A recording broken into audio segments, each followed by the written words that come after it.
Let's DIY some bee decor using items from the Dollar Tree. For the first DIY, I'm going to use one of these little welcome signs. It's a bee sign that's new this year at Dollar Tree, a fun little garden sign that's gold, and I'm going to combine it with one of the gold honeycomb chargers from the Dollar Tree. This is made out of plastic. It's nice and large. I think it's going to be a great backdrop for that sign to make this an interior decoration. So I do need a hanger on the back. I'm going to use one of the paper clips from the Dollar Tree and a little bit of felt back here. This is a great way to make a hanger for something like this where you don't want to drill through the plastic or anything like that. I just attach it with some hot glue with the loop up like that. Then I patch it with the felt. That's going to make it stronger and make a great hanger for the back. Now this fits perfectly on here. Do you see this? This is so cool. I just put some hot glue all the way around, gluing the metal to the plastic, and then to reinforce it and to frame it out, I'm going to use some of the Dollar Tree brown rope.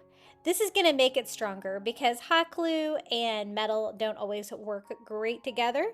So if I use this as a border, it will help glue the metal to the plastic. So just burning off any fuzzies on that Dollar Tree rope, I'm going to start at the bottom, attaching it with hot glue and framing this out.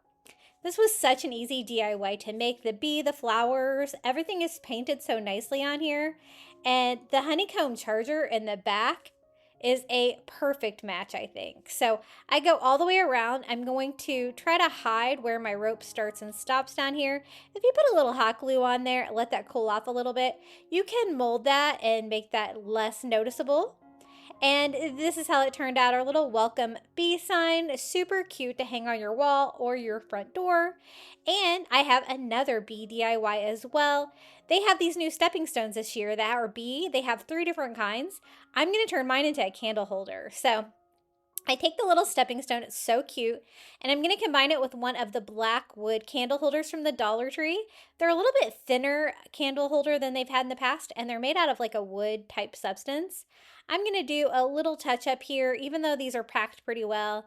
They get a little chipped along the edges. I just touch mine up with a little bit of yellow paint. And you can use a battery operated candle on this if you wanted. I'm going to use a Dollar Tree honeycomb candle because I think that'll look so cute, but I really don't know how well that stepping stone would hold up to the heat from the wax or anything like that, but I'm really going to use mine kind of decoratively. I use a really strong glue, a Gorilla Glue, to attach it. Now, if you wanted to make it a little safer, you could put it in a glass candle holder like that. I'm going to use mine more for decor, so I just take the honeycomb candle and I'm going to attach it with a little hot glue here so it stays in place and put that on the flower with the little bees. And here it is, a little bee candle DIY for spring.